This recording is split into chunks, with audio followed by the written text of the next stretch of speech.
गंगा की सफाई नरेंद्र मोदी सरकार की प्राथमिकताओं में शामिल है। पहली बार गंगा की सफाई के लिए केंद्र सरकार ने एक मंत्रालय बनाया है, जिसका जिम्मा उमा भारती को सौंपा गया है। इसके बावजूद इस मसले पर केंद्र सरकार का हलफनामा सुप्रीम कोर्ट को रास नहीं आया। 10 बातें। सुप्रीम कोर्ट ने सरकार से कहा है कि साफ साफ बताइए गंगा कब तक और कैसे साफ होगी।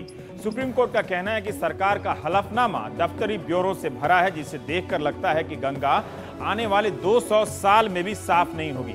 सरकार को कोशिश करनी चाहिए कि वो गंगा को उसके वास्तविक गौरवपूर्ण रूप में पहुंचाए, ताकि अगली पीढ़ी उसे देख सके। सुप्रीम कोर्ट ने टिप्पणी की कि हमें नहीं पता कि हमारी पीढ़ी गंगा को पुराने रूप में देख पाएगी या नहीं। सुप्रीम कोर्ट ने गंगा एक्शन प्लान के तहत अब तक हुए काम पर भी केंद्र सरकार से रिपोर्ट मांगी है, जिसे 1986 में तब की राजीव गांधी सरकार ने शुरू किया था। 5 राज्यों में गंगा एक्शन प्लान के 2 चरणों के तहत गंगा की सफाई के लिए 20,000 करोड़ से ज्यादा का बजट रखा गया, लेकिन कुछ नहीं हुआ। सुप्रीम कोर्ट ने सरकार को नया हलफनामा दाखिल करने के लिए 3 हफ्ते दिए हैं।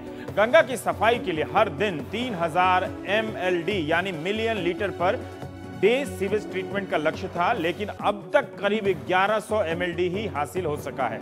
गंगा की सफाई को लेकर सरकारें कितनी गंभीर रही है, इसका अंदाजा इस बात से भी लग सकता है कि प्रधानमंत्री की अगुवाई में बने राष्ट्रीय नदी संरक्षण प्राधिकरण यानी NRCA की बीते 10 साल में एक भी बैठक नहीं हुई है। NRCA का गठन 1995 में हुआ था और 2003 में प्रधानमंत्री अटल बिहारी वाजपेयी की अगुवाई में इसकी पहली बैठक हुई थी।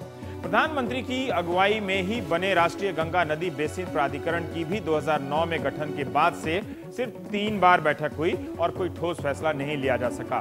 2500 किलोमीटर लंबी गंगा के खातिर मोदी सरकार ने इस बार बजट में 2037 करोड़ रुपए रखे हैं। देखना है इनका कितना उपयोग हो पाता है।